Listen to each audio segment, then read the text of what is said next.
उत्तर प्रदेश की महिमा बहुत न्यारी है। कहते हैं कि वहाँ से एक बहुत बढ़िया हाईवे बना जो दिल्ली तक आता है, नॉन स्टॉप। लखनऊ चलिए सीधे दिल्ली रुकिए आप। लेकिन इस बार उसमें विपक्ष के लिए जो है ना बहुत संकट खड़े कर दिए हैं। उनके आने की जो इच्छाएं हैं वो बहुत बलवती हो रही थी, लेकिन अब उसमें दिक्कत पैदा हो रही है। समाजवादी पार्टी ने आज फिर 5 अपने प्रत्याशी और उतार दिए मैदान में। अब पहले 2 लिस्ट आई थी, ये तीसरी लिस्ट आ गई है और इसमें कई ऐसे नाम, जैसे बनारस से उन्होंने वाराणसी से उतार दिया, बदायूं से प्रत्याशी बदल गए, धर्मेंद्र जी के बजाय वहाँ शिवपाल जी लड़ेंगे। लखीमपुर खीरी की बड़ी इंटरेस्टिंग सीट, उस पर आगे बातचीत की जाएगी, जहाँ पे उत्कर्ष वर्मा को उतारा गया है।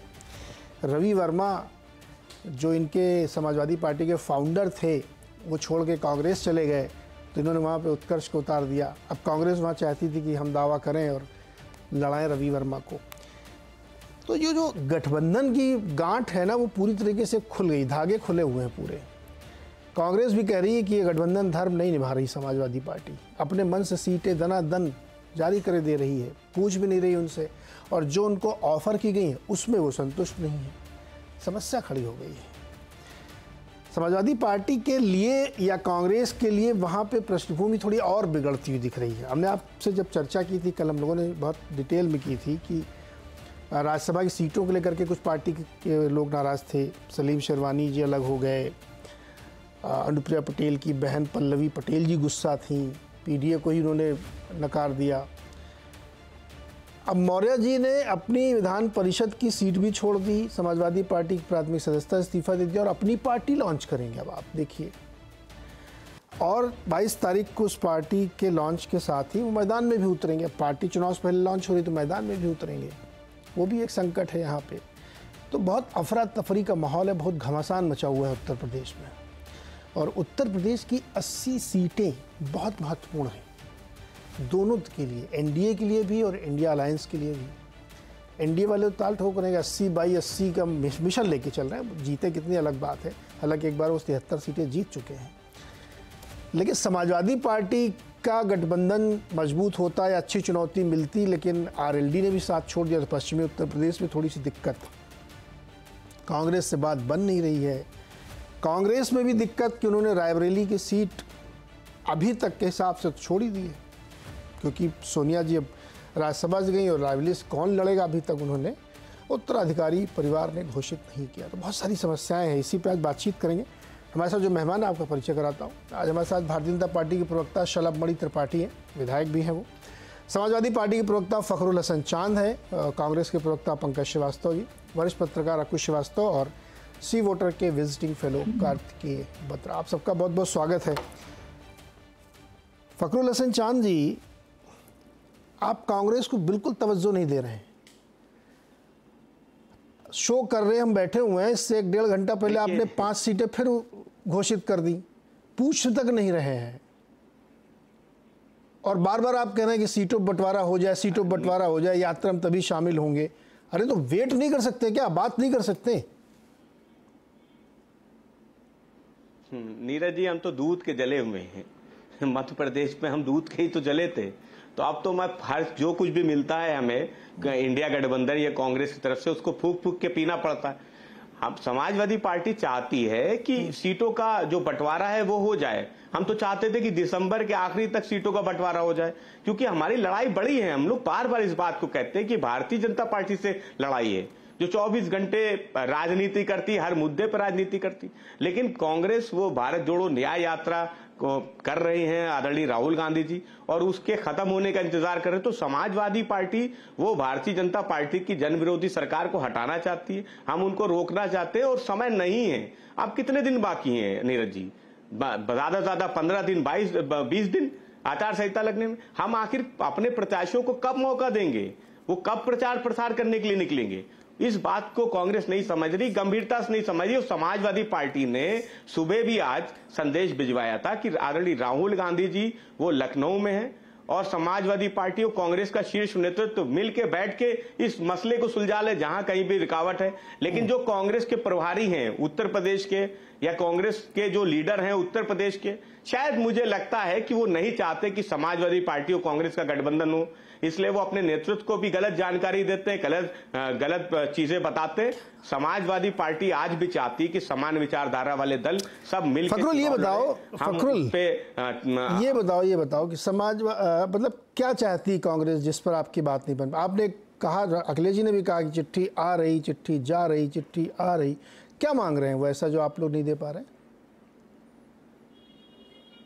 नहीं, हम तो देखिए नीरज जी, हम तो आगे बढ़ के हमने पहले 11 सीट दी और 11 पे जब बात नहीं बनी तो हमने उनको 17 सीटों को ऑफर किया कि आप 17 सीटों पर लड़ लीजिए। आप बताइए पूरे देश में, हम तो कहते हैं उत्तर प्रदेश नहीं पूरे देश में बताइए कि इंडिया गठबंधन को किसी भी सहयोगी दल ने आगे बढ़ के सीट देने का फैसला किया हो। हमने खुद चल के उनको ऑफर किया हो कि पहले कहा कि 11 पे लड़ लीजिए, जब वो 11 पे सहमत नहीं हुए तो हमने कहा 17 पे लड़ लीजिए। तो भाई हम तो प्रयास कर रहे हैं, हम तो चाह रहे हैं कि गठबंधन हो जाए। और अगर कांग्रेस के जो प्रभारी हैं उत्तर प्रदेश के या कांग्रेस का उत्तर प्रदेश का संगठन वो नहीं चाहता या वो अपने नेतृत्व से कुछ और बात करना चाहता है तो हम समाजवादी लोग रुकने उनका इंतजार कितनी मांग रहे हैं? कितनी मांग रहे हैं? उत्तर प्रदेश में हम बड़ी ताकत है।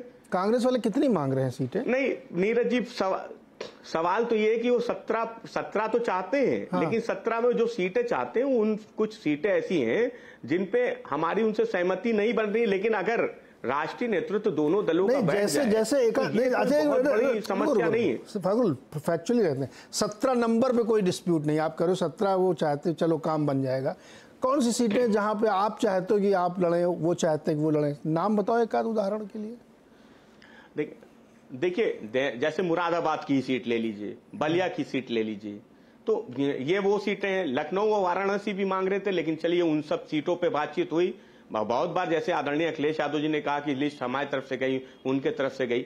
लेकिन देखिए एक जगह पे आप कहते हैं कि फॉर्मूला 2009 का होना चाहिए, फिर आप कहते हैं कि 2023 में जो नगर निगम का चुनाव हुआ मुरादाबाद में हम दूसरे नंबर पर है, इसलिए हमें वो सीट चाहिए। तो भाई फॉर्मूला कौन सा होगा? आप 2009 के हिसाब से मांग रहे हैं तो हम आपको 17 सीट दे रहे, फिर आप कहते हैं कि 2023 देखे। तो फॉर्मूला तो एक ही हो सकता है। ऐसा थोड़ी है कि आप कहीं पे नगर निगम के चुनाव में अच्छा कर गए हो तो लोकसभा में भी आपको बेहतर हो, क्योंकि विधानसभा चुनाव, लोकसभा चुनाव, नगर निगम के चुनाव ये सब अलग होते हैं और हर चुनाव भी अलग होता है।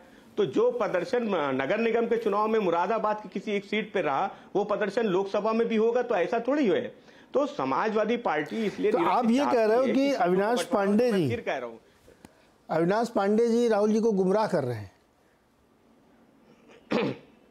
देखिए कांग्रेस का जो उत्तर प्रदेश का नेतृत्व है और जो प्रभारी हैं उत्तर प्रदेश के, वो नेतृत्व को निसंदेह गुमराह कर रहे हैं। दिल्ली में बात कुछ और होती है, उत्तर प्रदेश में बात कुछ और होती है। उत्तर प्रदेश से जो संदेश जाता है वो दिल्ली में जाके बदल जाता है। तो इसलिए समाजवादी पार्टी के अध्यक्ष आदरणीय अखिलेश यादव जी ने ये संदेश भी भिजवाया था कि आदरणीय राहुल गांधी जी आज लखनऊ में हैं और दोनों पार्टी का शीर्ष नेतृत्व अगर बैठ के इस समस्या का समाधान निकाले तो ऐसी कोई सीट नहीं है जिस पे किसी को जिद हो। न समाजवादी पार्टी ने तो जब भी गठबंधन किया हमने बड़े ठीक है, पंकज जी से पूछ लेते हैं। पंकज जी आजकल दिल्ली लखनऊ में है, मतलब राहुल जी लखनऊ में है, पांडे जी और राय साहब मिलकर गुमराह कर रहे हैं, ये सामने आपके बोला है अभी। आप लोग बड़ी लड़ाई नहीं लड़ना चाहते? नीरज भाई, बड़ी लड़ाई कौन लड़ रहा है ये तो आप अगर जरा सा भी निष्पक्ष होकर देखें तो नजर आ जाएगा। सड़क पर कौन है और कहां से कहां तक लड़ रहा है, पूरे देश में लड़ रहा है। उन मुद्दों को सामने लाने के लिए लड़ रहा है जो जमीन के मुद्दे हैं। इस समय भी अगर राहुल जी लखनऊ में है तो लखनऊ घूमने नहीं गए हैं, उनकी यात्रा मणिपुर से चली है और लखनऊ पहुंची है। मैं बड़ी विनम्रता से कहना चाहूंगा कि हमारे जो समाजवादी पार्टी के साथी हैं उन्होंने एक बात कही है कि समाजवादी पार्टी पूरी तरह से चाहती है, और मैं भी ये बात कह सकता हूं कि कांग्रेस पूरी तरीके से चाहती है और ये बातचीत लगातार जारी है। अब हो सकता है हमारे जो समाजवादी पार्टी के प्रवक्ता साथी हैं वो उस बैठक में होते हो जहां चर्चा चल रही है, लेकिन मैं नहीं होता, मैं इतने दावे से नहीं कह सकता। लेकिन मैं इतना कह सकता हूं कि अभी आपके ही चैनल में नीचे टिकर पर चल रहा है केसी वेणुगोपाल जी का, जो हमारे संगठन महासचिव हैं, कि समाजवादी पार्टी के जो शीर्ष नेतृत्व है उसके साथ कांग्रेस की बात लगातार जारी है। कांग्रेस की ओर से बात करने वालों के लिए एक पूरा गठबंधन की एक समिति बनी है, आप जानते हैं, जिसमें अशोक गहलोत जी हैं। ये सुबह का बयान है सर, ताज़ा बयान तो ये है कि आपने ये 5 सीटें जो भी घोषित की गई इससे गुस्सा गए हैं, अभी 1 घंटा पहले की गई। नहीं, आप देखिए, आप अटकलें लगाएंगे तो मेरे पास कोई जवाब नहीं। मैं अटकल कहाँ लगा रहा हूँ? नहीं, आप करें गुस्साने का कौन सा बयान कांग्रेस के किसी नेता ने दिया है कि हम गुस्सा हो गए हैं? आप अटकल ही है ना कि आपको लग रहा है 5 सीटें आ गई गुस्सा हो गए। मैं आपको चैलेंज भी नहीं कर रहा हूं। नहीं, बातचीत चल रही तब भी ये अटकल ही है। बातचीत चलने में तो प्रोसेस यही होता है ना, अंतिम दिन तक होता है। अगर आप इतिहास गठबंधनों को उठाकर देख लें तो अंतिम दिन तक होता है। अच्छा, आपकी मांग क्या है जहां पे बात अटक रही? पंकज भाई, आपकी मांग क्या है? जैसे आपकी मांग क्या है जैसे अटक रही बात जहां पे? नहीं, हम जो भी हमारे जो नेतृत्व है जो बातचीत कर रहे हैं वो कई मुद्दों पर बात कर रहे हैं। और अभी मैं यहाँ पर आपसे स्पष्ट कर दूं कि टेलीविजन डिबेट पे हम इसका डिस्कशन नहीं करेंगे। एक बात बस कह सकते हैं कि समाजवादी पार्टी और कांग्रेस के बीच बहुत अच्छे तरीके से बात हो रही है। भारतीय जनता पार्टी को रोकने के लिए सभी लोग गंभीरता से सोच रहे हैं। इस देश में जो इस समय का हाल है उसको देखते हुए हम ये मानते हैं, इंडिया गठबंधन ये मानता है कि भारतीय जनता पार्टी को किसी भी तरह रोकना जरूरी है। आप इस अगर विचार पर वो लोग भी सहमत हैं, वो लड़ेंगे और निश्चित जान लीजिए ये गठबंधन होगा, आपको बहुत जल्दी खुशखबरी मिलेगी। पंकज जी, लखनऊ यूनिवर्सिटी में हम लोग जब पढ़ते थे तो लोग कहते थे कि हमारा मतलब जैसे लड़के लड़कियां कहते हैं हमारा 50% अफेयर हो गया है, वन साइडेड, है ना? वैसी बात आप भी कर रहे हो, वो भी कह रहे हैं 50% तो डील डन है हमारी तरफ से, आपकी तरफ से 50% डील डन है। आप लखनऊ यूनिवर्सिटी में पढ़ते थे, मैं इलाहाबाद यूनिवर्सिटी में, दोनों जगह वही कल्चर है सर। नहीं, फर्क है थोड़ा फर्क है। क्या फर्क है? इंडिया नाम का एक गठबंधन हो गया है, तो इसका मतलब ये नहीं है कि ये कोई मतलब 50% वाला मामला गठबंधन में। अरे गजब कर रहे हो, ये तो 10% बचा है सर, खाली यूपी। अभी मतलब एक मिनट पंकज जी, इस पे तो डिसएग्रीमेंट, ये तो 50% भी नहीं बचा। आप बताओ कहाँ पे चल रहा है? नहीं, आप यहाँ पे समाजवादी पार्टी गठबंधन, इंडिया में सब लोग हैं सीट को लेकर, चुनाव को लेकर। जैसे आपको मैं बताऊं, गठबंधन में वामपंथी दलों को सबसे विश्वसनीय माना जाता है, जो किसी भी कीमत पे भारतीय जनता पार्टी के साथ जाएंगे नहीं जाएंगे, आप भी जानते हैं। लेकिन क्या आपको लगता है कि बंगाल में कांग्रेस और सपा कांग्रेस और वामपंथी मिलकर लड़ेंगे ताकि भारतीय जनता पार्टी के लिए स्पेस छोड़ दिया जाए? संभव ही नहीं है। तो इसमें कोई अब कल अरे तो फिर वहां पे कैसे, मतलब सब लोग को अलग अलग ही लड़ना था, तो फिर इंडिया गठबंधन क्या है वहां पे? बिल्कुल, हर राज्य की अलग स्थिति है। तो मैं आपसे अभी कह दे रहा हूं, बिना किसी बहस के आप करिएगा प्रोग्राम, कि कांग्रेस और वामपंथी पार्टी अलग लड़ेंगी केरल में। ये तो आपने नहीं होना चाहिए, फेस सेविंग कर लिया। मौजूद गठबंधन होगा, इंडिया गठबंधन है, एक हकीकत है जो ब्रॉडर, जिसमें संघीय ढांचे कॉन्सेप्ट लेवल पे, वो कॉन्सेप्ट कॉन्सेप्ट लेवल पे है गठबंधन ना। ये आप सही बात आपने बोली, कॉन्सेप्ट लेवल पे। जब आप चाहे किसानों का मुद्दा हो, एमएसपी को लेकर लड़ाई हो रही है, कांग्रेस ने कहा कि हम एमएसपी की गारंटी देंगे, जो भारतीय जनता पार्टी है इसके 2014 के घोषणा पत्र में था, इन्होंने नहीं दिया, इनकार किया। जबकि खुद प्रधानमंत्री मोदी जब कंज्यूमर अफेयर्स का, अच्छा ये बताइए कहा था, पंकज जी, तो हमारे ये सारे बड़े मुद्दे हैं, बेरोजगारी का सवाल है, महंगाई का सवाल है, हमारा सवाल संघीय ढांचे पर प्रहार का है, इसमें सारी पार्टियां एकजुट हैं। अब चुनाव के मुद्दे पर, जब चुनाव में वोट लेने का मुद्दा होगा, उस पर हो सकता है कहीं लोग अलग लड़े, कहीं साथ लड़े। पंकज जी ये बताइए कि लखनऊ में राहुल जी कब तक है? अभी तो ही है, नहीं मतलब आज है यात्रा, कल भी रहेंगे क्या वो?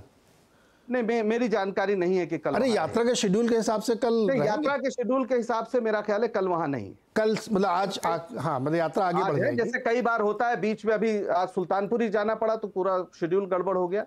तो नहीं, मैं जानकारी के लिए पूछ रहा था। मैं जानकारी के लिए, आज तो अभी लखनऊ में अभी हैं और कल यात्रा आगे की तरफ बढ़ जाएगी। जी, अभी आप घंटा घर में उनकी सभा होगी, यहाँ से कानपुर जाने का कार्यक्रम है जो शेड्यूल है। तो लखनऊ से यात्रा आगे बढ़ जाएगी। एक सवाल और, फखरुल हसन चांद, आपने लखीमपुर खीरी में खेल कर दिया। रवि वर्मा और पूर्वी वर्मा कांग्रेस में आए, संस्थापक सदस्य थे, गुस्सा गए होंगे आपके नेताजी, टिकट दे दिया उत्कर्ष वर्मा को। पंकज जी चाहते रहे होंगे कि रवि वर्मा जी वहाँ से लड़ें, दमदार प्रत्याशी वहाँ पे। ये छोटे छोटे जो आप खेल कर रहे हैं ना, इसीलिए बात नहीं बन रही आपकी। देखिए नीरज जी, मैं तो कहता हूं कि डिनर और ब्रेकफास्ट दोनों में से कोई एक चुन लीजिए। हम तो चाहते हैं कि आप डिनर पे बैठ जाइए या ब्रेकफास्ट पे बैठ जाइए, लेकिन बातचीत कर लीजिए। आप कानपुर अगर जाना चाहते हैं तो ब्रेकफास्ट करके जाइए समाजवादियों के साथ, हम तो तैयार हैं आपकी मेहमान नवाजी के लिए। आप अगर हमसे दूर जाना चाहते हैं, आप अगर लखनऊ छोड़ के कानपुर जाना चाहते हैं, तो ये कांग्रेस का फैसला हो सकता है। हम तो चाहते हैं कि आप लखनऊ में हैं और लखनऊ आए हैं तो आपका स्वागत है। आइए हमारे साथ आप डिनर कर लीजिए, आइए हमारे साथ ब्रेकफास्ट कर लीजिए। अरे 10-15 मिनट, आधा घंटे की बात है, हम तो चाहते हैं कि ये गठबंधन हो जाए। मैं फिर कहता हूं कि उत्तर प्रदेश की कांग्रेस और उत्तर प्रदेश के प्रभारी वो नहीं चाहते कि गठबंधन हो, समाजवादी पार्टी चाहती है। और जैसे कि हमारे कांग्रेस के मित्र अभी बोल रहे थे, मैं उनकी बात से सहमत हूं कि जो कांग्रेस के लीडर दिल्ली में मौजूद हैं वो सकारात्मक बात करते हैं, लेकिन उत्तर प्रदेश जब आते हैं, मैंने पहले भी कहा कि उत्तर प्रदेश में आते आते वो माहौल बदल जाता है। इसलिए समाजवादी पार्टी अभी भी इस इंतजार में है। पंकज जी, छोटा सा जवाब कर लीजिए या ब्रेकफास्ट कर लीजिए, लेकिन ब्रेकफास्ट का टाइम नहीं है, बंटवारा कर लीजिए। ब्रेकफास्ट का टाइम कहाँ, अब तो डिनर का टाइम है। ब्रेकफास्ट के समय तो निकल जाएंगे। देख लो, अब वो आपको खरी खरी सुना रहे हैं और पंकज जी आप रफू कर रहे हैं। डिनर कर लीजिए या सुबह ब्रेकफास्ट कर लीजिए। सुन रहे हैं पंकज जी, आप रफू कर रहे हैं, वो खरी खरी दे रहे हैं आपको। देखिए, मैं तो देखिए अब वो जो भी बोले, मैं तो कांग्रेस का सिपाही हूं, तो मुझे पता है भाषा की क्या मर्यादा है। और नहीं, उन्होंने भाषा में कोई गड़बड़ नहीं की सर, भाषा में गड़बड़ नहीं। जो भी वो कह रहे हैं मैं उतना ही बोल सकता हूं जितना मेरी स्थिति है, जो मेरी मर्यादा मुझे कहती है। अब वो अगर डिनर का कोई प्रस्ताव गया है राहुल जी के पास, वो जानते हैं, तो मुझे नहीं पता, लेकिन मैं जानता हूं कि ऐसा कोई भी प्रस्ताव, ये अखिलेश जी और राहुल जी में फोन खुला हुआ है, दोनों एक दूसरे के पास नंबर है, और ऐसी कोई बात है नहीं। मैं आपसे फिर कह रहा हूं, आज आप शो कर लीजिए, लेकिन बहुत अच्छी खबर और बहुत जल्दी आपको मिलेगी। हमारे जो समाजवादी पार्टी के साथी हैं वो भी यही चाहते हैं, और ये होगा, ये आप निश्चिंत रहिए। जरूर सर, जो लखनऊ में होकर के बात नहीं कर पा रहे हैं, आप कह रहे हो कि डिनर का कोई प्रस्ताव नहीं है। सुन लीजिए भाई साहब, समाजवादी पार्टी फखरुल जी, ये यात्रा गठबंधन के लिए नहीं निकल रही है। ये यात्रा जिन मुद्दों के लिए निकल रही है वो सर आपको पता है, ये जो हमारे बत्रा जी बैठे हुए हैं ना, इनकी सबसे बड़ी चिंता यही है कि ये यात्रा गैर राजनीतिक है, चुनाव सर पे है। बिल्कुल मैंने नहीं कहा, किसने कहा गैर राजनीतिक? फिर कैसे यात्रा? ये यात्रा वैचारिक राजनीति की स्थापना के लिए। अरे वो स्थापना के बाद चुनाव जीतना है कि नहीं पंकज जी?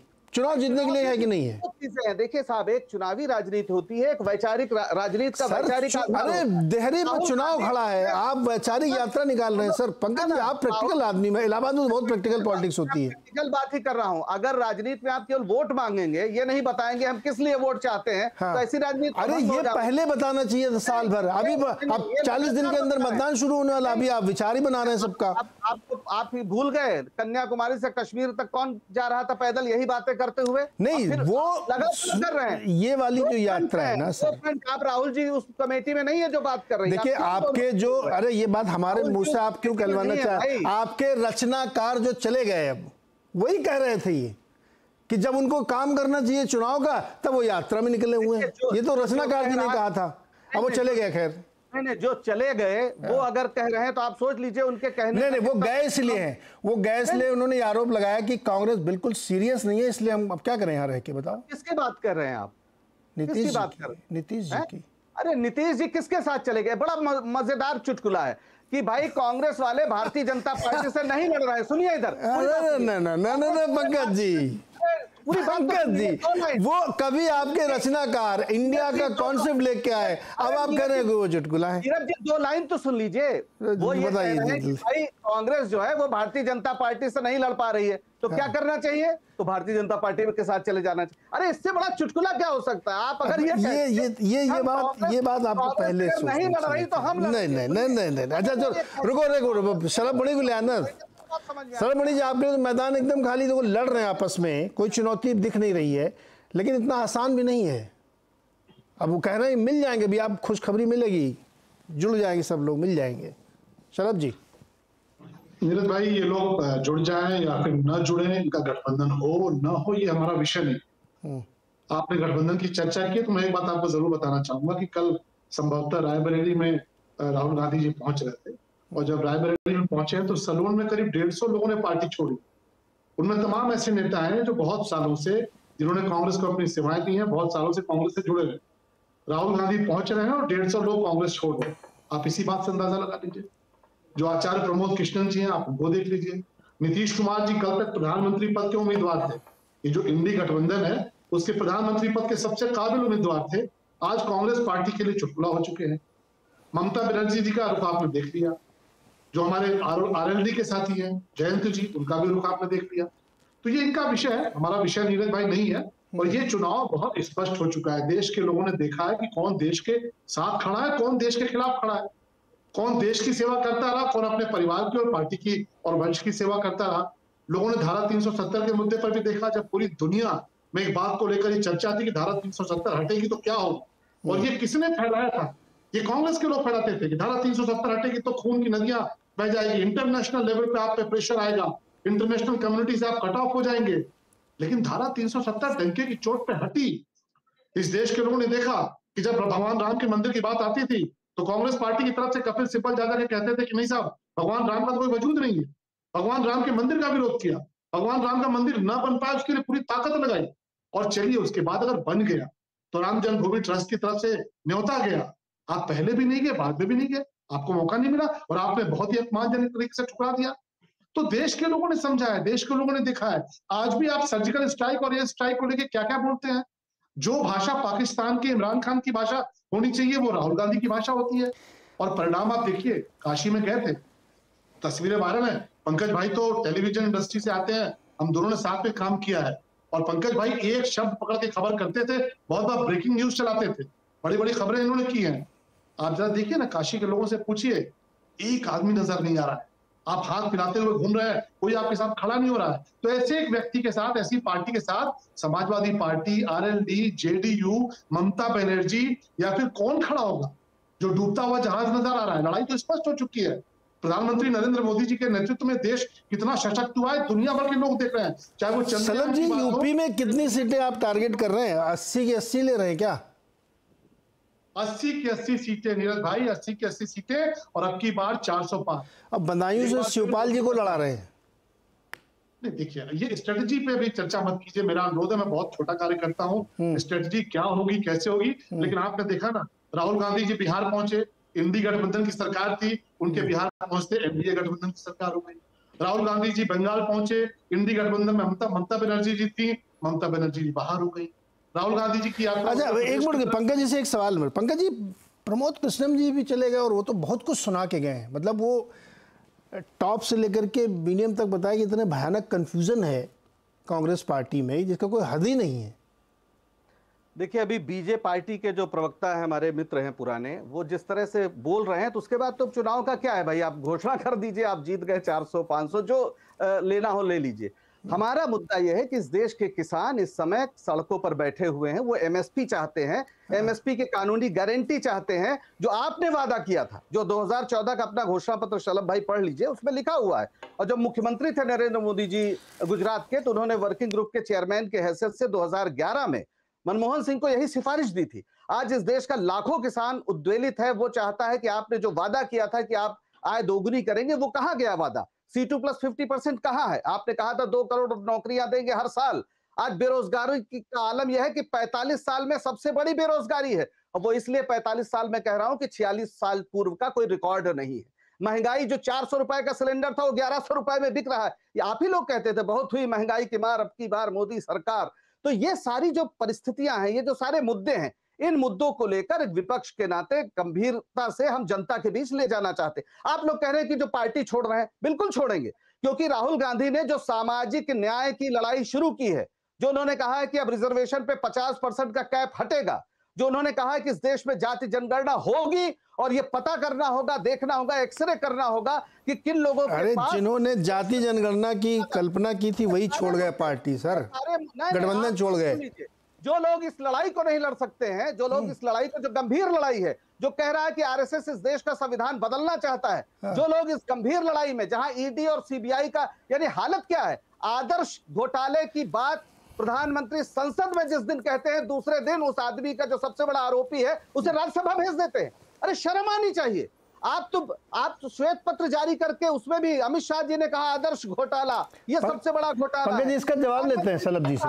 और दूसरे दिन राज्यसभा में भेज दिया। आपने कहा कि 70,000 करोड़ का घोटाला अजित पवार। पंकज जी, अब ये फहरिस्त गिनाने से क्या? सलभ जी से जवाब लेते हैं, सलभ जी से जवाब लेते हैं। बताइए, मजाक बना दिया है भारत के। अरे सुनो ना सर, ये 1 मिनट सर, पंकज जी, अरे सुन लो ना सर, आप इलाहाबाद यूनिवर्सिटी का, प्रयागराज यूनिवर्सिटी का भाषण नहीं है, अपनी पार्टी के अंदर पहले आपको ये सहमति बनानी चाहिए। आप सलभ जी जवाब दीजिए। इलाहाबाद यूनिवर्सिटी भाई, देश में आजादी के 6 दशक बाद एक फिल्म बनी, आजादी के 6 दशक बाद एक फिल्म बनी, और उस फिल्म का नाम था टॉयलेट एक प्रेम कथा।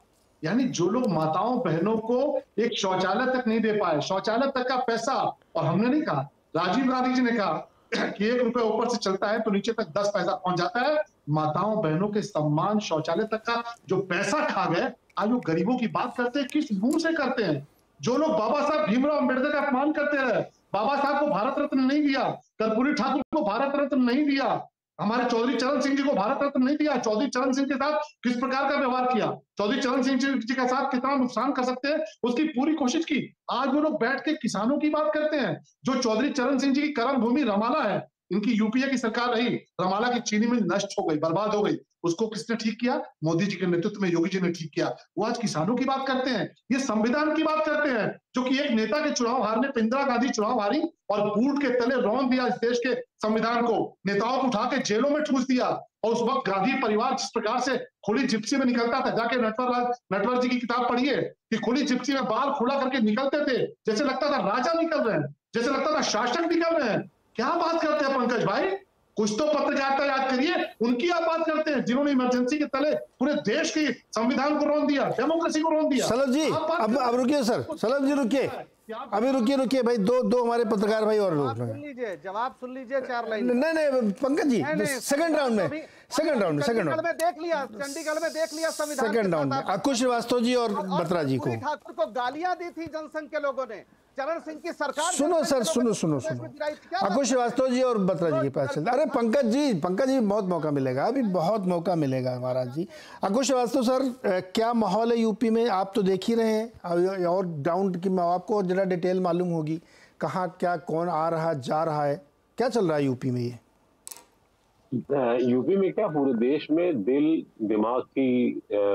कुछ कहता है, दिमाग कुछ कहता है। हाँ। दिमाग कहता है कांग्रेस का कि अपनी अपनी जगह हम बचा लें, जमीन जो हमारी थी पहले से वो पहले। दिल कहता है कि अरे यार कैसे होगा, क्या है, इश्क चलेगा नहीं चलेगा, समाजवादियों से चल पाएगा नहीं चल पाएगा, और उसी में षड्यंत्र नजर आने लगता है, उसी में रणनीति नजर आने लगती है, और पूरा रणनीति और राजनीति सब चलने लगती है। और उसी बीच में जब ये कहा जाता है कि राहुल गांधी अपनी यात्रा पर कर रहे हैं, जिसपे मैं नहीं सैकड़ों और लोगों ने, बहुत कम शायद ऐसे लोग हुए होंगे जिन्होंने इस समय काल को लेकर के राहुल गांधी की यात्रा की प्रशंसा की होगी कि इन्होंने सही समय पर ही अपनी यात्रा कर रहे हैं। अगर यही यात्रा करनी है, तो अगर ये वैचारिक ही काम करना है, तो मुरारी बापू से करा लीजिए। अभी फिलहाल तो इस समय तो सबसे बड़ा सनातनी युग चल रहा है पूरा, सब मुरारी बापू बता दें सब अच्छा क्या है बुरा क्या है। राजनीति अगर आप करने निकले हैं, तो राजनीति के लिए बहुत सीधी सी बात है, सही वक्त पे सही बात कब क्या कैसे की जानी है, ये एक बहुत बड़ा सवाल है। और वो शायद लगता है कांग्रेस बहुत अच्छा करना चाहती है, बहुत बढ़िया करना चाहती है, लेकिन गलत समय पर गलत रणनीति, हमको ये हक तो कम से कम है कि ये गलत है तो गलत कहा जाए। क्यों? क्योंकि हम ये जानते हैं और मानते रहे, हम उस धारा को मानते रहे कि कांग्रेस को देश में रहना चाहिए, कांग्रेस का देश में होना चाहिए, लेकिन रणनीति क्या होगी और समाजवादियों क्या होगी, कैसे होगी। और समाजवादी वैसे भी अपने आप कह चुके हैं कि हम दूध के जले की तरीके से हैं, कैसे मान लें।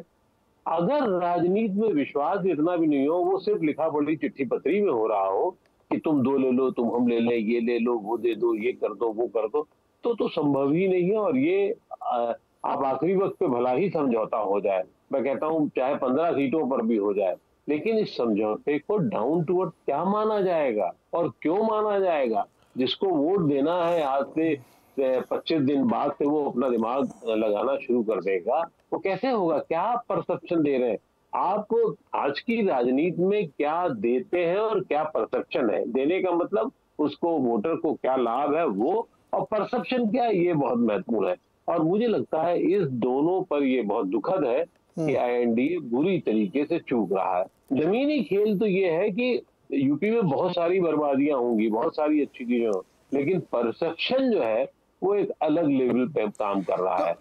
वो चाहे वो धार्मिक परसेप्शन हो, चाहे वो कामकाज के रिलेशन का परसेप्शन हो, और एक खुली आजादी का जो परसेप्शन है ना, वो बड़ा काम कर रहा है, जिस वजह से भारतीय जनता पार्टी आगे है, इसमें कहने में कोई शक नहीं है। और किस हद तक आगे नतीजा निकलेगा, ये भी बहुत ज्यादा कुछ अभी आप इस पे बहुत ज्यादा उंगलियां नहीं उठा सकते। जी बत्रा साहब, बड़ा मुश्किल है, आपके गणित इस समय गड़बड़ा गया होगा। है ना? कैसे कैसे मैथ कैसे कर रहे हैं आजकल आप? गड़बड़ाने की कोई बात ही नहीं है, ये तो काफी बोरिंग चुनाव हो गया है काफी हद तक। मैं तो बोरिंग क्यों हो गया है? बोरिंग क्यों हो गया है? देखिए नीरज जी, कुछ राज्यों का जो होना है वो मोटा मोटी सबको पता है, वो बस +-5 +-2 का गेम है कि कितना इधर उधर हो सकता है। तो मुझे लगता है कि उत्तर प्रदेश में पहले ही भाजपा बहुत स्ट्रांग थी। अगर आप 2014 का रिजल्ट देखें, 17 का रिजल्ट देखें, 19 का रिजल्ट देखें, फिर आप 22 का रिजल्ट देखें, ऐसे में जो चुनौती आनी थी सामने से, उसकी बड़ी सारी लेयर्स थी। लेयर्स क्या थी कि आपके पास एसपी और आरएलडी जैसी स्ट्रांग रीजनल पार्टीज होती, उसके ऊपर आपके पास India alliance, Congress led India alliance का एक नेशनल अम्ब्रेला होता।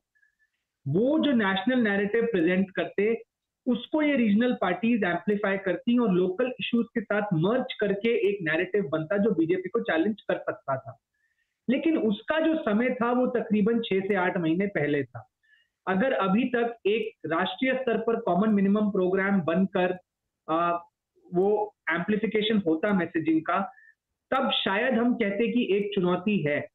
लेकिन आज की तारीख में वो चुनौती, देखिए चुनौती अंत में रहेगी और एक आपू जी सही कह रहे, अलायंस बन जाएगा, लेकिन अलायंस का मतलब क्या होगा, उसकी क्रेडिबिलिटी क्या होगी, उसकी इफेक्टिवनेस क्या होगी, ये शायद हम सब जानते हैं कि आज की तारीख में जो हो सकता था उसके कंपैरिजन में बहुत कम होगा।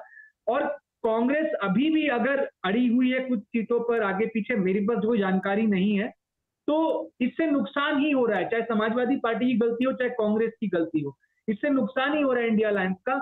और दूसरी तरफ बीजेपी ने अपने सारे जो किले हैं उनको और मजबूत किया है। तो इसलिए मैं कह रहा हूं कि ये चुनाव बोरिंग है थोड़ा सा।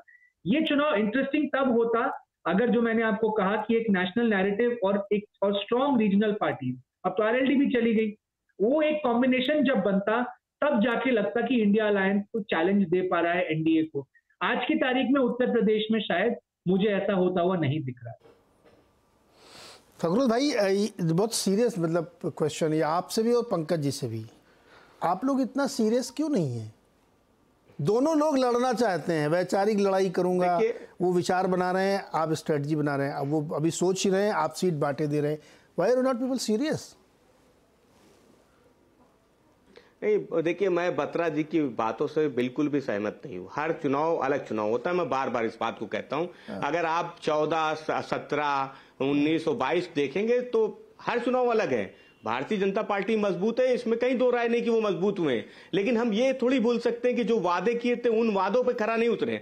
शलभ भाई हमारे बड़े भाई हैं, वो भले लंबी चौड़ी लिस्ट गिनवाएं, लेकिन आखिरी में जो भाजपा का चश्मा वो धार्मिक ही हो जाना है, मुद्दों पे चुनाव थोड़ी होना है। तो हम तो अपना पीडीए का फॉर्मूला लेके आए और हम फिर कहना चाहते हैं बत्रा जी से भी कि 2004 का भी जो चुनाव था उसमें भी भारतीय जनता पार्टी ऐसे ही मजबूत थी, ऐसे ही इंडिया शाइनिंग का नारा दे रही है, तो कह रही थी कि बहुत आसानी से हम जीत जाएंगे। और समाजवादी पार्टी अलग लड़ रही थी, कांग्रेस अलग लड़ रही थी, बसपा अलग लड़ रही थी। क्या परिणाम हुआ? तो सबने देखा था, समाजवादी पार्टी 39 सीटें जीतने में सफल हुई थी। और हम आज फिर से अपने पीडीए के फॉर्मूले पे, रीजनल पार्टी वो अगर कांग्रेस के साथ नहीं जा रही है तो हम भाजपा के साथ थोड़ी जा रहे हैं। हमारी लड़ाई तो भारतीय जनता पार्टी के खिलाफ है। आरएलडी आपके साथ चली गई है, जैसे जैसे नीरज भाई कल हमसे सवाल पूछ रहे थे कि उधर से जवाब, उधर से कोई आवाज नहीं आती, कोई बयान नहीं आता, इसलिए आज का जो बयान है वो मैं नीरज भाई आपके लिए लेके आया हूं।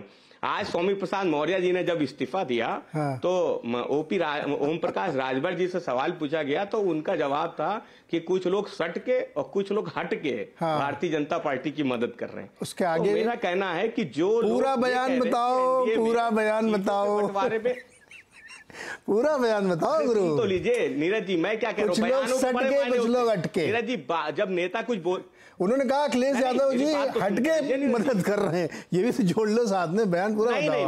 नहीं, उनका कहना था। अच्छा ये बताओ, स्वामी प्रसाद मौर्य जी ने क्यों छोड़ी पार्टी? की मदद कर रहे थे, अब हट गए, सपा क्यों छोड़ी? सपा क्यों छोड़ी? स्वामी प्रसाद ने सपा क्यों छोड़ी?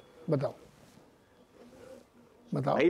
हम तो जो समाजवादी पार्टी के हमारी विचारधारा है, हमने कहा कि वो कह रहे हैं कि आपकी विचारधारा है ही नहीं समाजवादी। अखिलेश जी की समाजवादी विचारधारा नहीं, मुलायम सिंह जी की थी, अब आप समाजवादी विचारधारा नहीं, इसलिए उन्होंने छोड़ा, ये उनका कहना है। आप बताओ क्यों छोड़ा उन्होंने? देखिए मायावती जी ने उनको आगे बढ़ाया, नेता विरोधी दल बनाया, उनकी विचारधारा उनको खराब लगी। फिर भाजपा में गए, भाजपा की विचारधारा खराब लगी। समाजवादी पार्टी में आए, समाजवादी पार्टी की विचारधारा खराब लगी। और जिस जिस विचारधारा के साथ गए सबसे यही कहा कि वो अपने मायावती जी को कहा कि वो काशीराम जी के रास्ते से हट गई हैं। अब निकल गए तो आप ऐसा बोल रहे हो, रास्ते से हट गई है समाजवादी। अब निकल गए तो ऐसे कल तक थे तो नीरज जी हम तो सब कुछ अच्छा था। जब हमने इसी शो में पूछा कि रामचरितमानस के खिलाफ वो इतना खराब बयान दे रहे, आप कार्रवाई नहीं कर रहे हो, तो आप कह रहे हो हमारी पार्टी उनके इस बयान से सहमत नहीं है।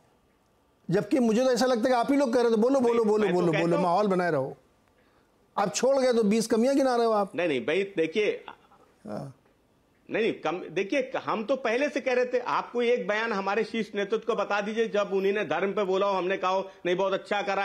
हम तो हमेशा कहते थे, अपनी पार्टी प्रवक्ताओं की बैठक में भी हुआ, पार्टी नेताओं की बैठक में भी कहा कि नहीं धर्म पे कोई चर्चा नहीं करनी। अगर चर्चा ही करनी थी उनको नहीं तो ये नहीं एक मिनट, आप लंबी लंबी मत खींचो। आपने ये दो टूक जवाब नहीं दिया कि उन्होंने पार्टी क्यों छोड़ी।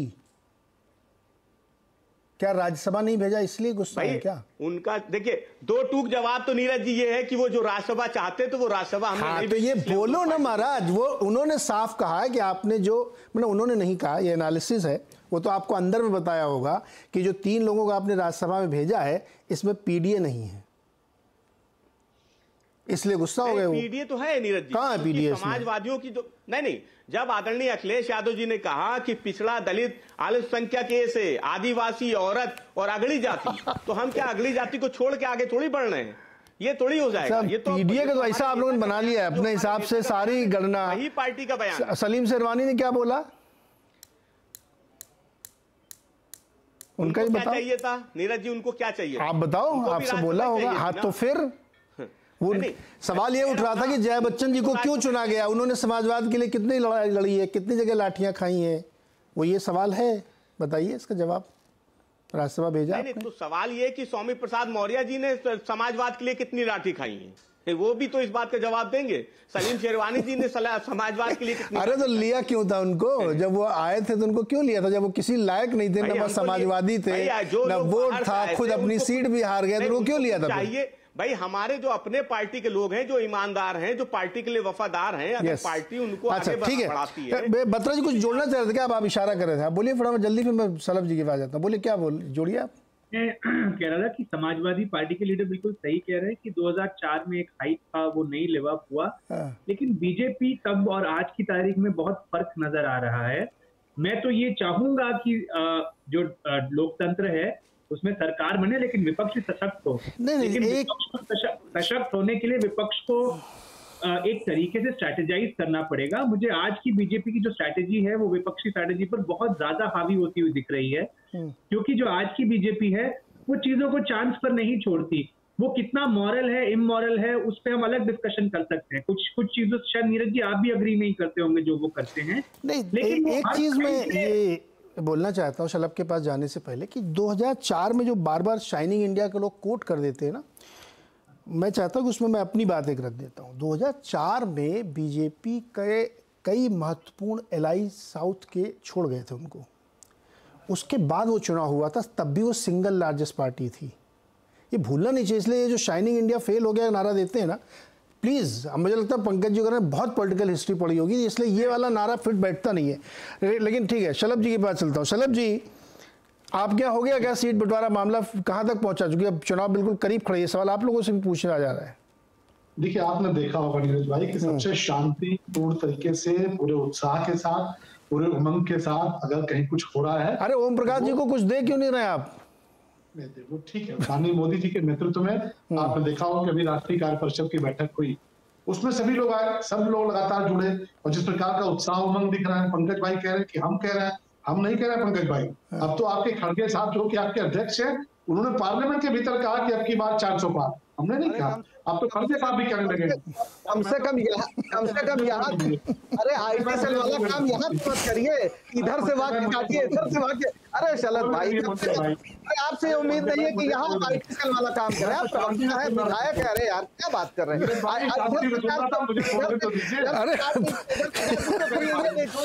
देखो दोनों पूर्व में पंकज जी आता हूँ आपके पास। सहकर्मी भी रह चुके हैं, इसलिए लोग जो हो रही है। पंकज जी आ रहा हूँ आपके पास, आ रहा हूँ। अरे हमारे बहुत करीबी दोस्त। हाँ तो मैं आ रहा हूँ ना आपके पास, अरे आप जवाब दीजिएगा। अभी पे छोड़ दीजिए, ये हम बस कह रहे हैं। नहीं अभी आता हूँ, अभी एक बार उनकी कंप्लीट हो जाए आपके पास आता हूँ। ये नोकझोंक तो होनी चाहिए। कई बार सच निकल जाता है पंकज भाई, तो बुरा मानने की बात नहीं है। उन्होंने कहा कि आपकी बात 4 पार, मैं कल सुन रहा था, अभी कल उन्होंने खड़गे साहब की जुबान से निकला कि कांग्रेस पार्टी इस देश को हमेशा बांटती रही जातियों में, तो उनकी जुबान से सच निकलता रहता है। सम्मानित अध्यक्ष है, हम उनकी बहुत इज्जत करते हैं, लेकिन ये बात केवल खड़गे साहब नहीं कह रहे। अब सुन तो लीजिए, अरे सुन तो लीजिए पंकज भाई, आप इतना प्रकट कभी नहीं हुए। नीरज भाई कैसे बात होगी? आप देखिए उमर अब्दुल्ला साहब क्या कह रहे हैं, चलिए आप उमर अब्दुल्ला साहब को सुन लीजिए। उमर अब्दुल्ला साहब को भी कह दिए भाजपा के एजेंट है। उमर अब्दुल्ला ने कहा कि भाजपा का मुकाबला कोई नहीं कर सकता, वो 400 सीटें लेके आ रहे हैं। तो पंकज भाई ये देश समझ चुका है, देश के लोग समझ चुके हैं। और नीरज भाई मैं फखरुल भाई से कहना चाहूंगा, हमारे भाई हैं फखरुल भाई, नेताजी को पद्म विभूषण किसने बनाया? माननीय मोदी जी ने बनाया। अगर अयोध्या के भीतर मोदी जी जाते हैं तो उन पर पुष्प वर्षा कौन करता है? इकबाल अंसारी, जो कि बाबरी मस्जिद का केस लड़ते रहे, उनको राम जन्मभूमि ने विशिष्ट मेहमान बनाकर उनको न्योता दिया और वो आए भी। ये है भारतीय जनता पार्टी। आपने जो कहा ना कि बाद में जाके धर्म पे आ जाएंगे, आप बिल्कुल इस चीज को देखिए। बिल्कुल आज की तारीख में इस देश के अल्पसंख्यक समाज को समझ में आया है कि केवल वोट बैंक के तौर पर किसने इस्तेमाल किया, किसकी सरकारों में दंगे हुए, किसकी सरकारों में मुस्लिम समाज के लोग राशन के लिए, शौचालय के लिए, किसान सम्मान निधि के लिए, आयुष्मान योजना के लिए और बिजली के लिए तरसते रहे, और किसकी सरकार में सारा कुछ मिल रहा है। और माननीय प्रधानमंत्री जी के प्रति लोगों का विश्वास बढ़ा है। और मैं तो कहूंगा कि इस देश में जिस भी बाप की एक बेटी है वो समझता है कि 3 तलाक का कानून क्या था। जिस भी पिता की एक बेटी है, जिसकी भी बहन है, वो जानता है कि 3 तलाक के नाम पर किस प्रकार से वैश्याना हरकत होती थी। आज उन मुस्लिम बहनों को किसी ने न्याय दिया तो मोदी जी ने दिया। और इसलिए आप देखिएगा इन कामों के आधार पर हम 2014 जीते, 2019 जीते, 2024 में जीतेंगे फखरुल भाई। पद्म विभूषण नेताजी ने भी आशीर्वाद दिया था जी। अपने पार्लियामेंट के। मुझे ब्रेक लेना है, आपकी बार इसलिए 400 पार है। चलो ब्रेक लेना मुझे, ब्रेक के बाद तुरंत पंकज जाऊंगा, बिल्कुल आप चिंता करें, ब्रेक के आता हूँ। देखिए फखरुल भाई, जो आपकी पहली लिस्ट जारी हुई ना, देखिए बहुत छोटी छोटी चीज़ें होती है लेकिन जनता देखती। सबसे पहली लिस्ट में आपने अपने परिवार के लोगों को पहले टिकट बांटा है, सबसे पहली लिस्ट में। लोग देखते हैं इसको। छोटा सा ब्रेक, लौट के आ रहे हैं। आपका आवाज़ अड्डा में आज चर्चा हो रही है उत्तर प्रदेश में बिल्कुल स्पेसिफिक क्या हो रहा है। समझौता अभी तक हो नहीं पाया है, कांग्रेस और समाजवादी पार्टी में रस्साकसी चल रही है। डिनर टाइम है, अभी कुछ घंटे बाकी हैं, कुछ घंटे नहीं, अब तो डिनर टाइम हो ही गया एक्चुअली। देखते हैं क्या हो पाता है। पंकज जी आपकी बारी सर। देखिए अभी जब हमारे दोस्त शलभ भाई बोल रहे थे तो मुझे आज ही की एक खबर देख के बड़ा अफसोस हो रहा था कि शायद वो देख नहीं पा रहे। एक सिख पुलिस का अधिकारी वो बंगाल में खड़ा है और उसको भारतीय जनता पार्टी के लोग खालिस्तानी कह रहे हैं। ये आपकी पार्टी का रुख है अल्पसंख्यकों के प्रति। बिल्किस बानो को आप भूल गए। बिल्किस बानो को अपना मांगने के लिए कि किस तरीके से उसके साथ हुआ है व्यवहार, आपने तमाम लोगों को छोड़ दिया। सुप्रीम कोर्ट तक उसे लड़ना पड़ा। अरे आप अगर सचमुच आप लोगों के, स्त्रियों के पक्ष में हैं तो आपको खुल के खड़ा होना चाहिए था कि बिल्किस बानो के साथ जो कुछ भी हुआ हर अपराधी को सजा मिलेगी। आप अपराधियों को छोड़ देते हैं, आप बलात्कार को भी धर्म के आधार पर देखते हैं। इससे ज्यादा घटिया बात क्या हो सकती। आपने कांग्रेस पे आरोप लगाया कि मंदिर का विरोध किया। अरे कांग्रेस ने हमेशा कहा कि सुप्रीम कोर्ट का जो फैसला होगा वो मानेंगे। आप ही लोग कहते थे कि कोर्ट का नहीं मानेंगे, जो आस्था का सवाल है कोर्ट का नहीं मानेंगे। सुप्रीम कोर्ट ने फैसला किया, आज मंदिर बन रहा है, बड़ी खुशी की बात है। 4 शंकराचार्यों ने कहा कि आप धर्म का मजाक उड़ा रहे हैं। आप कह रहे हैं कि कांग्रेस के लोग नहीं कहे, 4 शंकराचार्य जो हिंदू धर्म की सर्वोच्च पीठ है उन सब ने कहा कि आपने उसको राजनीतिक कार्यक्रम बना दिया है। आप क्या भारतीय जनता पार्टी के लोग जो धर्म से जुड़े लोग हैं, क्या वो इस बात को पसंद करेंगे कि मोदी जी राम को लेकर टहल रहे हैं अपने हाथ में, राम से बड़ा आप मोदी को बना रहे हैं? आप कैसे धार्मिक लोग हैं? शंकराचार्य आपसे तो ज्यादा जानते ही होंगे धर्म के बारे में, मेरी तो बात आप छोड़ दीजिए। तो कम से कम बताइए सलभ जी, इस श्रेणी में सबको मत रखिए। सलभ जी, पंकज भाई ने याद बोल रहे थे, सारे साथी बोल रहे थे और आप भी कह रहे हैं, बक्ता जी भी कह रहे हैं कि बहुत ताकतवर है। हाँ होंगे, बहुत ताकतवर अंग्रेज भी थे। 40 साल लग गए, 50 साल लग गए, 100 साल लग गए, लेकिन जो मुद्दा था वो मुद्दे लेकर सड़क पर गांधी जी उतरे थे और ये देश आजाद हुआ था। आज फिर वैसी परिस्थिति है और राहुल गांधी उन मुद्दों को लेकर आ रहे हैं जो इस देश में अगले 20, 25, 30 साल तक राजनीति को निर्णायक रूप से प्रभावित करेंगे और ये लड़ाई बहुत लंबी चलेगी। आप देखिए। सलभ जी बहुत छोटा जवाब दिए, फिर अक्कू जी के पास जाऊंगा मैं। छोटा जवाब, हाँ बताइए। भाई महात्मा गांधी, अरे सुन तो लीजिए, महात्मा गांधी जी किसी परिवारवाद और वंशवाद की परंपरा से नहीं आते थे, खुद निकले थे अपने। अरे सुनिए, नहीं पंकज भाई ऐसे बेशर्म मत करिए। अरे पंकज जी आप सुनो ना, उनकी बात नहीं, आरोपों के जवाब लो ना। आपने जो आरोप लगाए हैं वो जवाब बोले तो मैं सुनना था, और आप कहते हैं स्टिक की बात। अरे सुन तो लीजिए भैया, क्यों बेचैन आप इतने जो कभी नहीं रहे, आज क्यों व्यक्त हो रहा है? बड़ा पेड़ गिरता है तो धरती हिलती है। अब सुन लीजिए। अरे अभी सुन लीजिए भैया, अभी आप जैन चौधरी को लिए हैं वंशवाद। नीरज भाई क्या चाहते हैं? बड़ा पेड़ गिरता है धरती हिलती है। पंकज जी समय कम होगा इस सेगमेंट में, आप एंकर रह चुके हैं, समय कम होता है सेकंड सेगमेंट में। तब से ये बोल रहे थे, मैं चुपचाप सुन रहा था, पिन ड्रॉप साइलेंट के साथ। पंकज भाई, बड़ा पेड़ गिरता है धरती हिलती है। 9-9 साल के छोटे छोटे सिख बच्चों के गले में जलते हुए टायर किसने डाले? कांग्रेस पार्टी के लोगों ने। नाम बताऊं क्या? जगदीश टाइटलर नाम बताऊं, और लोगों के नाम बताऊं? सिख बहनों के साथ बलात्कार किसने किया? सिख बहनों की दुकानें, सिख भाइयों की दुकानें किसने लूटी? सिखों के घर किसने चला दिए? और दंगे के नाम पे इंदिरा गांधी जी की हत्या, उसके बाद दंगे किए, और इस दंगे करने की आपकी आदत रही है। महात्मा गांधी जी की हत्या हुई, आपने ब्राह्मणों के घर चलाए, आपने जाके ब्राह्मणों के घरों में तहस किया, जानबूझ के जो पंक्ति पावन ब्राह्मण होते हैं उनके घरों पर उनकी हत्याएं की गई। उसी प्रकार से सिख परिवारों के साथ अत्याचार किए गए, और आपने न्याय नहीं लेने दिया, आपने उनके मुकदमे नहीं लिखे। अब जाकर योगी जी की सरकार आई, तब कानपुर में आपको पता होगा कि 150 सिख परिवारों के मुकदमे लिखे गए, एसआईटी का गठन किया गया। क्या बात करते हैं? तंदूर कांड के लोग हमको महिला सशक्तिकरण के बारे में बताएंगे, जिन्होंने तंदूर कांड किया है। आज अभी गर्व के साथ कह सकते हैं कि नारी शक्ति बंधन अधिनियम को अगर लेकर आया तो जी प्रधानमंत्री लेकर आए। अरे बोलने दीजिए फिर आप परेशान होंगे, कि आपकी जो पोल पट्टी खुल चुकी है। राहुल गांधी जी और कांग्रेस पार्टी, आप सुनिए पंकज भाई, आप टोकिए मत, आप ऐसे थे नहीं, आज आप परेशान हो गए, टोकिए मत, मैंने आपको कभी नहीं टोका। बोलिए। राहुल गांधी को लोग समझ चुके हैं कि इस देश में फेल्योर लीडर, उनकी लीडरशिप फेल्योर हो चुकी है। कांग्रेस पार्टी एक डूबता हुआ जहाज है, तो इसमें सवार नहीं होना चाहता, और उसका सबसे बड़ा प्रमाण आप देखिए कि आप अमेठी हारे, इतनी बुरी तरीके से आप हारे, और इस बार रायबरेली लड़ने की आपकी हिम्मत नहीं हो रही है। आपके नेता जहां लोग कहते थे, मैं उस शब्द का नीरज भाई इस्तेमाल नहीं करना चाहता, लोग कहते थे कि रायबरेली और अमेठी से कांग्रेस का ये भेज दो, मैं बोलना नहीं चाहता, तो भी जीत जाएगा।